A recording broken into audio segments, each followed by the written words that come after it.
بسم اللہ الرحمن الرحیم۔ السلام علیکم ناظرین گرامی، جیسا کہ آپ جانتے ہیں کہ مور انتہائی خوبصورت جانور ہے اور یہ اس سے کئی زیادہ خوبصورت جنت میں تھا۔ مور کی خوبصورتی پر سبھی پرندے فدا تھے، لیکن ان سب خوبیوں کے باوجود مور سے ایسی کون سی خطا ہو گئی تھی جس سے اللہ تبارک و تعالیٰ نے مور کو جنت سے نکال دیا اور اماں حوا کو پیدا فرمایا اور حضرت آدم علیہ السلام کو پیدا فرمایا۔ اس کے بعد ان کو جنت میں بھیج دیا۔ وہ دونوں جنت میں بہت ہی پرسکون رہتے تھے، بہت ہی لذیذہ میوے پھل کھایا کرتے تھے، لیکن ایک اناج جس کو کھانے سے اللہ پاک نے انہیں منع فرمایا اور وہ اناج گندم تھا، چونکہ شیطان حضرت آدم علیہ السلام کی وجہ سے ہی جنت سے نکالا جا چکا تھا۔ اسی وجہ سے شیطان کی حضرت آدم علیہ السلام سے دشمنی ہو گئی تھی۔ شیطان یہ چاہتا تھا کہ وہ کسی بھی طرح حضرت آدم علیہ السلام کو جنت سے نکال دے اور ساتھ میں اماں حوا کو بھی جنت سے نکال دے۔ جب شیطان کو یہ خبر ہوئی کہ حضرت آدم علیہ السلام کو تمام میوے کھانے کی اجازت ہے لیکن گندم کھانے کی اجازت نہیں ہے، تو شیطان انتقام کی آگ دل میں لیے جنت کے دروازے کے پاس بیٹھ گیا اور 300 سال تک وہاں پر بیٹھا رہا کہ کوئی جنت کے دروازے سے باہر آئے اور شیطان اس سے بات کرے۔ ایک دن اچانک سے مور جنت سے باہر آ گیا۔ شیطان اس کو دیکھتے ہی بہت خوش ہو گیا۔ شیطان نے پوچھا، اے خوبصورت پرندے، تم کون ہو؟ مور بولا، میں مور ہوں، اب تم اپنا تعارف کرواؤ۔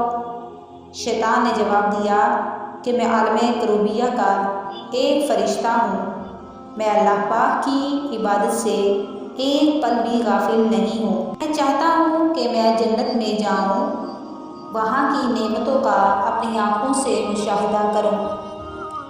شیطان مور سے کہنے لگا کہ تم مجھے جنت کے اندر لے جاؤ، میں تمہیں 3 ایسی باتیں بتاؤں گا جس سے تمہیں ابدی زندگی حاصل ہو جائے گی۔ ان کی یہ باتیں سن کر لالچ میں آ کر مور نے کہا کہ مجھ میں تو اتنی طاقت نہیں ہے کہ میں تمہیں جنت کے اندر لے جاؤں، لیکن ایک سانپ میرا دوست ہے، وہ شاید تمہاری مدد کر سکے۔ یہ کہہ کر مور سانپ کے پاس آیا، اس کو ساری بات بتائی۔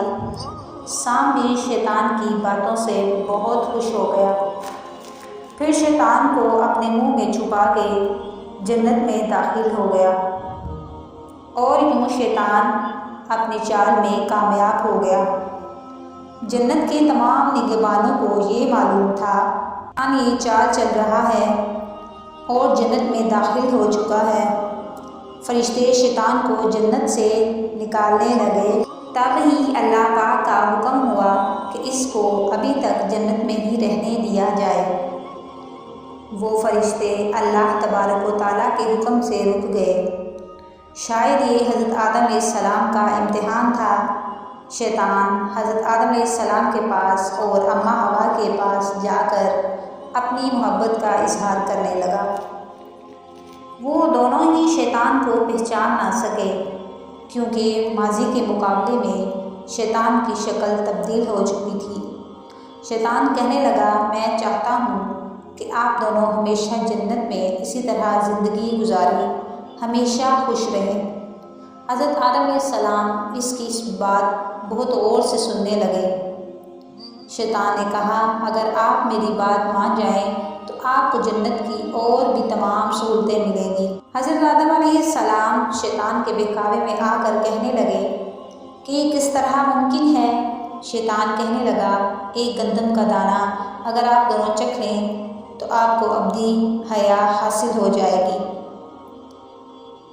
اور آپ جنت میں ہی رہیں گے۔ یہ بات سن کر حضرت آدم علیہ السلام کے دل میں رجحان پیدا ہوا، لیکن ان کے دل میں اللہ کی نافرمانی کا خوف غالب آ گیا۔ جبکہ اماں حوا شیطان کی باتوں میں آ گئی، جس پر اماں حوا نے حضرت آدم علیہ السلام کو راضی کر لیا۔ پھر اس کے بعد ان دونوں نے اس گندم کے دانے کو چکھ لیا۔ جیسے ہی گندم کا دانہ ان کے اندر گیا تو دونوں کے سطر واضح ہو گئے، جس کے بعد دونوں اپنے اپنے سطر چھپانے لگے اور خوف خدا سے کانپنے لگے۔